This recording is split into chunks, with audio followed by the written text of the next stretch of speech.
अमेठी में क्या होगा? स्मृति ईरानी रहेंगी या चली जाएंगी? क्या देखो वो एक्सीडेंटल एमपी हैं वो। ऐसा क्यों? इसमें स्मृति ईरानी जी, ऐसा क्यों? आप खुद ही देख लो, उनकी बातें आप देख लो, कोई उनका सिर पैर होता है किसी बात का? आप खुद ही सोचो उनका काम क्या है, भाजपा में काम क्या है? उनका एक ही काम है, राहुल गांधी की विरोध करना। आप बताइए, वो जिस चीज़ में रही हो, जिस भी मंत्रालय को उन्होंने संभाला हो, कोई काम किया है उनके पास? कोई काम उम है क्या? आप जानते हैं कुछ नहीं है। देखिए वो कह रहे हैं विकसित भारत बन रहा है। अरे विकसित भारत बन रहा है, विकसित भारत, उनका विकास हो रहा है, आप देख नहीं रहे हैं? उनका विकास हो रहा है। स्मृति ईरानी जी का आप देखे नहीं देखे? दूसरों के ऊपर कीचड़ उछालती हैं वो, और देखिए कैसे कैसे उनका विकास हो रहा है। उनके जीवन से शुरू कर लीजिए, कहाँ से वो शुरू हुई और कहाँ तक पहुँची हैं। यही कर करके, झूठ बोल करके, मक्कारी कर करके, लोगों को धोखा दे करके, दूसरों के बारे में कीचड़ उछाल करके तब ये यहाँ तक पहुँची हैं। नमस्कार, आप देख रहे हैं न्यूज टॉप भारत। अमित शुक्ला के साथ। क्या नाम होगा जी आपका? जी मेरा नाम है संजय शुक्ला। आपका न्यूज टॉप भारत में बहुत बहुत स्वागत है शुक्ला जी। धन्यवाद जी। ये बताइए शुक्ला जी, सरकार के द्वारा जो गरीबों को लेकर के विकास के दावे किए जा रहे हैं, कितना सही है? ये तो आप गरीबों को देख करके, उनकी हालात को देख करके आप समझ सकते हैं। देखिए उन्हें जो ये असंगठित क्षेत्र है, जो रोज़मर्रा पे अपना जीवन यापन करता है, इसके लिए इसके पास रोज़गार नहीं रह गया है। क्योंकि भारत की नोटबंदी एक ऐसी चीज़ रही जिसकी वजह से लोगों के हाथ में पैसे नहीं रहे। पैसे सिमट करके वो बड़े बड़े लोगों के पास, उद्योगपतियों के पास चले गए, लोगों के हाथ खाली हो गए। और जब लोगों के हाथ खाली हैं तो वो काम नहीं कराएंगे, और काम नहीं हो रहा है तो लोगों के हाथ में काम नहीं है। अब रही बात सरकार के दावों की, आपका एक बात आपने कही सरकार के दावों की। सरकार की कोई ऐसी योजना आप हमको बता दीजिए जिसमें कि खुलेआम लूट खसोट ना हो रही हो। ये बताइए, सरकार के द्वारा ये दावा किया जा रहा है कि नोटबंदी में जो बड़े बड़े लोग थे, अवैध रूप से कमाकर पैसा धरे थे, वो उनका खराब हुआ, गरीबों को इसका लाभ मिला है। आप ये कौन कह रहा है? सरकार कह रही है, आरबीआई कह रहा है, कौन कह रहा है? आखिर जो नोटें आपने छापी, जब वो नोटें आपकी वापस आ गई, जो नोटें आपने छापी थी वो नोटें आपकी सबकी सब वापस आ गई, तो आप ज़रा हमको ये समझाइए कि वो कहाँ है काला धन? क्या फ़ायदा हुआ? आप जानते हैं इसको? यहाँ तक कि हमने अपने जीवन में पहली बार देखा जो कि नोट के बदले नोट में लोग पैसा कमा रहे थे।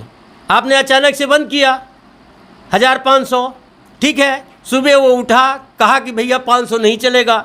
तो जिसको तेल खरीदना है, नमक खरीदना है, हल्दी खरीदना है, अगर उसके पास 500 की नोट थी तो लोग जाते थे दुकानों पे या कहीं किसी से, तो कहते थे कि भैया 500 का 400 मिलेगा। बहुत सारे गरीबों का आप देखेंगे, कोई कहता था 500 का 400 मिलेगा, कोई कहता था 500 को 350 देंगे। कई % पे धंधा था नोटों का। अच्छा, आप एक बात और भी बताइए, नोटें जब छपी तो चेस्ट तक पहुंचने से पहले आखिर भाजपा के नेताओं के पास कैसे नोटें पहुंच गई, इसकी जांच कौन करेगा? आखिर जो नोटें पकड़ी गई वो नोटें उनकी किसकी थी? वो नोटें। ये बताइए, इस बार जो है लोकसभा चुनाव होने वाला है, मोदी जी बड़े बड़े दावे कर रहे हैं, कह रहे हैं पूरा भारत मेरा परिवार, क्या कहेंगे आप? देखिए, आप एक बात जान लीजिए कि हिंदुस्तान के इतिहास में इतना बड़ा झूठा, इतना बड़ा फेंकने वाला प्रधानमंत्री हमने देखा नहीं। आप सोचिए, पहले लोग कहते हैं मोदी जी का सीना 56 इंच का है, बहुत दावा किया जाता है। मैं आपसे पत्रकार बंधु बड़ी विनम्रता से कहना चाहता हूँ, भारत देश की जनता से कहना चाहता हूँ, जरा गौर तो करो उनके शरीर पे कि उनका 56 इंच का सीना है कि 56 इंच का पेट है। नहीं तो जो टेलर उनका कुर्ता सिलता हो वो बताए 56 इंच का सीना है। हम कह रहे हैं उनका 56 इंच का पेट है। मैं दावा करता हूँ 1 लाख रुपए किलो की मशरूम विदेशों से मंगा के खाते हैं, कितना बड़ा पेट है उनका, आप बताइए। अच्छा, आप बताइए, जो ये ईडी और उसके इलेक्टोरल बॉन्ड वाला मामला है ना, पहले हो रहा था ना, नहीं बताएंगे एसबीआई के ऊपर किसका दबाव था? जिसकी कंट्रोलिंग भारत सरकार के ऊपर है। तो कह रहे थे, कितना दिन मांग रहे थे? जब सुप्रीम कोर्ट ने कान में बैठा तो कान नहीं हुजूर हम दे रहे हैं, जेल भेजने की नौबत आई तो अभी आप करिए, सरकार बदलने दीजिए, मोदी भाग नहीं पाएंगे, मैं दावा कर रहा हूं जेल जाएंगे मोदी और अमित शाह दोनों। अगर कोई भी अगर सरकार ईमानदार आ गई, मैं दावा करता हूं इन्होंने इतने बड़े बड़े घोटाले किए हैं, देश के साथ इन्होंने इतनी बड़ी गद्दारी की है कि ये जाएंगे जेल। तो ये इंडिया गठबंधन कितना सफल होगा देश में, क्या मान रहे हैं आप? इंडिया गठबंधन, इसका नाम ही इंडिया है यार। इसके साथ आप सोचिए पत्रकार बंधु, इंडिया से बाहर कोई है? आप बताइए ना। एक बड़ा सवाल ये भी है कि मेन स्ट्रीम मीडिया में इसको इंडी गठबंधन कहा जा रहा है, ऐसा क्यों? देखिए क्या है कि ये जो स्ट्रीम मीडिया है ये चारण और भट्ट कवि हैं। चारण और भट्ट कवि आप समझते हैं? नहीं समझते। अपने आश्रयदाता राजा की प्रशंसा करने वाले कवि को चारण और भट्ट कवि कहा जाता था, जिनका काम ही था अतिशयोक्ति वर्णन करना। मोदी जी बहुत ज्ञानी आदमी हैं, कौन कहता है? मीडिया शो करती है। मोदी जी की पढ़ाई लिखाई राम भरोसे। मोदी जी एक इंटरव्यू में कहते हैं नहीं मैं पढ़ा लिखा नहीं हूँ। अमित शाह आते हैं कहते हैं इंटर पार्टीज, कहें ये सब्जेक्ट ही नहीं है। फिर उनकी डिग्री कहें ये तो कंप्यूटर आया ही नहीं था। आप जानते हैं कॉमरेड अमरजीत कौर उसी समय की थी, उन्होंने अपने उसमें बयान में उन्होंने कहा है कि मेरी तो हस्तलिखित डिग्री है, इनकी कंप्यूटराइज कहाँ से आ गई? अब आप हमको बताइए हिंदुस्तान में कौन एजेंसी है? मैं पूरी एजेंसी को दावा करता हूं, कौन सी एजेंसी है मोदी जी की डिग्री की जांच करके मोदी जी की सजा दिलाएगी 420 की? और भारत, और सुनिए, भारत की जनता से झूठ बोलने के मामले में, फर्जी दस्तावेज दिखाने के मामले में अमित शाह को कौन जेल भेजेगा? ये बताइए इस बार अमेठी में क्या होगा? स्मृति ईरानी रहेंगी या चली जाएंगी? क्या देखो वो एक्सीडेंटल एमपी हैं वो। ऐसा क्यों? स्मृति ईरानी जी, ऐसा क्यों?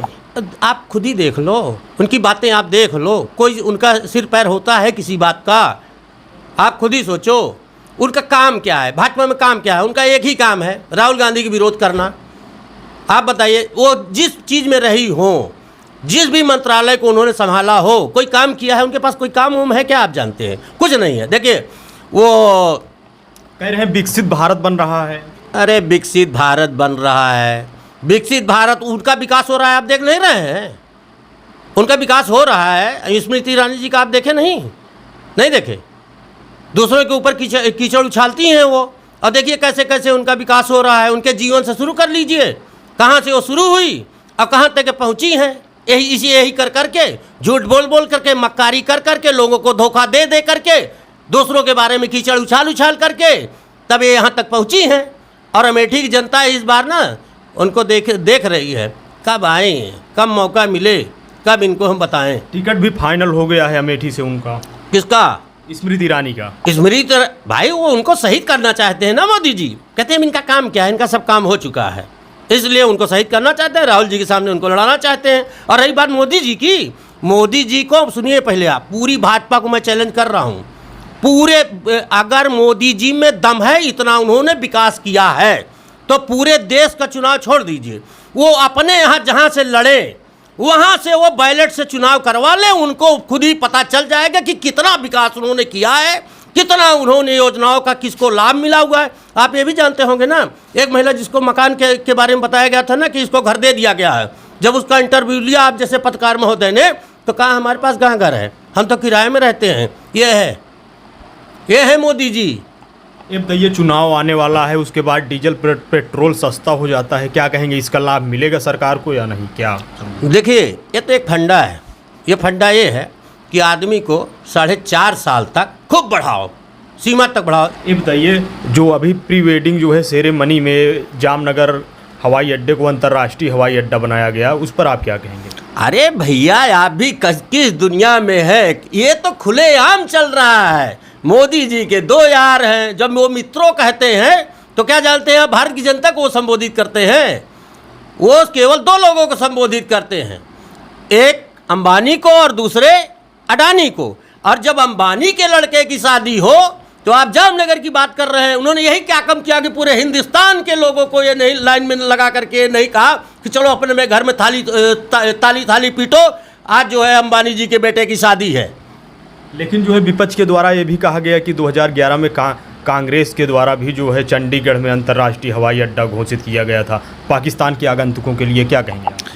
देखिए जो पाकिस्तान है वो हमारी विदेश नीति है। अब हम तो ये भी कह सकते हैं, फिर मोदी जी कैसे कूद के पहुंच गए थे पाकिस्तान बिरयानी खाने? आप हमको ये बता दीजिए, इसका उत्तर दे दीजिए कि कैसे मोदी जी किस वजह से, किस नीति के तहत पाकिस्तान बिरयानी खाने चले गए थे। दूसरी बात फिर हम ये पूछेंगे कि आरएसएस के दफ्तर में ये चाइनीज डेलीगेट्स क्या करने गए थे। फिर हम ये पूछेंगे आपसे, चाइना से क्या संबंध है इन लोगों का, चाइना चाइना ये करते रहते हैं। फिर हम इलेक्टोरल बॉन्ड में भी पूछेंगे वो पाकिस्तानी कंपनी कैसे इनको चंदा दे रही है, ये भी पूछेंगे। इस बार आप क्या मानते हैं 24 के चुनाव में क्या होने वाला है? 24 के चुनाव में जनता मोदी जी के शासन से त्रस्त है और 24 में केवल जनता इंतजार कर रही है कि कब वो दिन आए, इलेक्शन का दिन, जिस दिन हम मोदी जी को विदा कर दें। इनकी वो अंतिम इच्छा है ना। कह रहे हैं महिलाओं का साथ मोदी जी के साथ जो है उज्ज्वला योजना दिए हैं। अरे भैया, मोदी जी उज्ज्वला योजना में, अच्छा आप एक बात ये बताओ कि उज्ज्वला योजना इन्होंने दिया, मोदी जी इसके पहले एक बात कहते थे, राहुल गांधी जी के बारे में ये कहते थे कि हमने ये दिया, हमने वो दिया। तो एक बार उन्होंने ये कहा भी था, अपने मामा के घर से लाए थे, आपको याद है पत्रकार महोदय? नहीं, केशव मौर्य ने विधानसभा में अखिलेश यादव जी को कहा था कि आप कह रहे हैं कि ये बनवाए वो बनवाए, तो क्या SFI से पैसा लाए थे? तो हम ये कह रहे हैं कि उज्ज्वला योजना ये कह रहे हैं, तो हमारा भी यही उत्तर है कि अपने कहाँ से लाए थे? घर से लाए थे तो फकीर थे, कहाँ से लाए थे? अच्छा, उज्ज्वला योजना भी आप समझ लीजिए। पहले उज्ज्वला योजना जब फॉर्म डाला जा रहा था तो उसमें एक बैंक का कागज़ भी था, उसमें देखिए एक तरह से ऋण योजना भी है। और दूसरी बात आपको बता दें कि आप देखिए कि जब गैस बढ़ती है तो उसमें आप देखिए क्या होता है, सिलेंडर होती है, रेगुलेटर होता है, पाइप होता है ना, चूल्हा होता है ना इंस्ट्रूमेंट। तो ये अलग अलग कंपनियों में बढ़ता है, तो इसको अलग अलग टेंडर भी दिया गया, अलग अलग टेंडर दिया गया तो अलग अलग कमीशन भी लिया गया। और इनका ये आकलन था, इन्होंने पहले कहा कि नहीं इसकी सब्सिडी नहीं मिलेगी उज्ज्वला योजना वालों को, उसके बाद फिर ये मिलेगी। तो उज्ज्वला योजना वाले बेचारे गरीब तो थे ही, वो बेचारे भरवा नहीं पाए इनके गैस बढ़ाने की वजह से। तो मोदी जी ने पूरे भारत के कनेक्शन धारियों के साथ एक छलावा किया कि उन्होंने उसकी वसूली के लिए जो इन्होंने टेंडर दिए थे वो पूरा तो हो नहीं रहा था पैसा, तो इन्होंने उसकी वसूली के लिए भारत के सारे उपभोक्ताओं के पैसे बढ़ा दिए और इन्होंने अपनी तिजोरी भर ली। ये है उज्ज्वला योजना। सिलेंडर आप देख लीजिए, अभी भी धूल फाक रहे होंगे जिसकी उज्ज्वला योजना है। शौचालय आप देख लीजिए, अच्छा बताओ आप 12,000 रुपये में कौन सा बनता है शौचालय? आप देखे हो कभी उसकी स्थिति? जाके उसको देखो। ये बताइए, राहुल गांधी जी जो भारत जोड़ो न्याय यात्रा निकाले हैं देश में, चुनाव में कितना लाभ मिलेगा इससे उनको? देखिए, चुनाव में इसका लाभ तो जनता तय करेगी, उसके कितनी बातें समझ में आ रही है। बाकी राहुल गांधी जी की बात जो है वो एक साहसिक कदम है, एक विपक्ष के नेता का जो काम है, जब आप समझिए कि अपनी बात कहने के सारे रास्ते खत्म हो जाएं। मीडिया आप देखिए उद्योगपतियों की है, उद्योगपति किसके हैं? मोदी सरकार, ठीक है। और अखबार देख रहे हैं उनकी पोजीशन क्या है, आप देख रहे हैं अखबारों में। अगर विपक्ष कोई बात कहता है तो वो बात तो ऐसी जगह छपती है जिसको कि आदमी ढूंढने पे 3 चश्मा लगाएगा तब पता चले कुछ विपक्ष के नेता ने कुछ कहा भी है। नहीं तो आप जितने भी पेज खोलेंगे उतने पेजों हम देंगे साहब मोदी सरकार, साहब मोदी सरकार।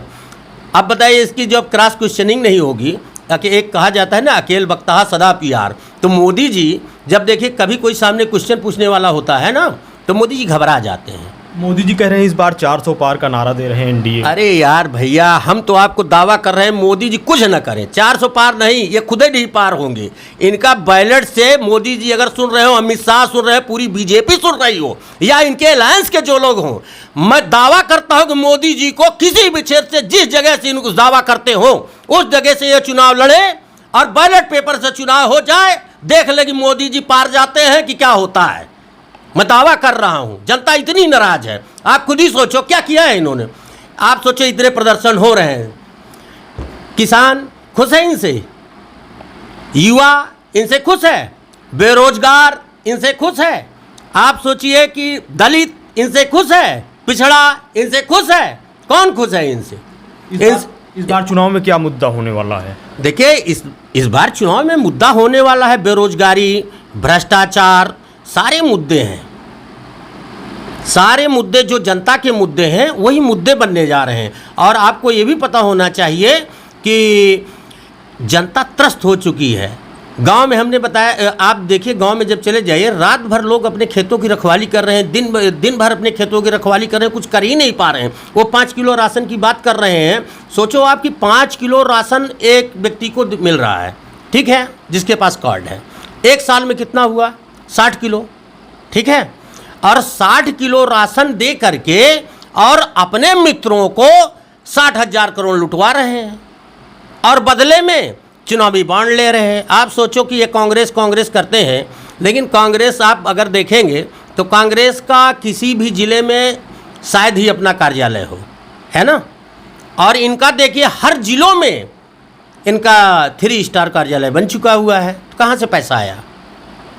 तो क्या मानते हैं इस बार 2024 में कौन प्रधानमंत्री बनेगा? देखिए, जो भी विपक्ष अगर यदि बहुमत पाता है तो इंडिया अलायंस में जो भी तय होगा वो प्रधानमंत्री बनेगा, जिसमें सर्वसम्मति होगी वो प्रधानमंत्री होगा। ये बताइए, क्या इंडिया अलायंस जो हुआ है यूपी में अखिलेश जी के साथ अंत तक सफल होगा या अभी भी टूटने का चांस है? देखिए, अगर टूटना होता तो पहले ही टूट गया होता। जिनको टूटना था वो पहले ही टूट गए, अब कैसे टूटेंगे? मोदी जी के पास, अच्छा बताइए, मोदी जी के पास तोड़ने के पास क्या दम था? मोदी जी के पास वही ईडी, CBI, IT जिसको तोता कहते थे। अब वो जो देखो, मोदी जी जो कहें आप जान लो पक्का है कि वो अपने बारे में कह रहे हैं, समझ रहे हैं। मोदी जी जो है वो पहले कहते थे ना कि ईडी है, CBI है और जो है वो इनकम टैक्स है ना, ये कहते तो उसका भरपूर इस्तेमाल देखिए वो कर रहे हैं विपक्षियों के प्रति। अब मोदी जी के देखिए, उनका चेहरा देखिए, वो डर रहे हैं कि यदि अगर विपक्ष की हैट्रिक लगने जा रही है। किसकी? मोदी जी की। देखिए, मोदी जी स्वयंभू आदमी है, इनकी पार्टी वोटी सब स्वयंभू है, समझ रहे हैं। ये जो भी होता है स्वयंभू है। 400 पार कौन कह रहा है? आप बताओ। ये स्वयं कह रहे हैं? जनता कह रही है क्या? ये स्वयं कह रहे हैं 400 पार, 400 पार। हमें तो ऐसा लगता है कि मोदी सही कह रहे हैं कि जनता ये 400 के उस पार उनको दे वोट, समझ रहे हैं। 400 इंडिया को दे, उसके बाद जो सीटी उस पार बचती है तब ये सोचें। न्यूज़ टॉप भारत पर बात करने के लिए बहुत बहुत धन्यवाद। धन्यवाद आपको, आपके दर्शकों को। आप इस खबर को कैसे देखते हैं कमेंट करके जरूर बताएं। इसी तरह खबरों के लिए आप बने रहें न्यूज़ टॉप भारत पर। कैमरामैन आशीष के साथ अमित शुक्ला की रिपोर्ट, न्यूज़ टॉप भारत।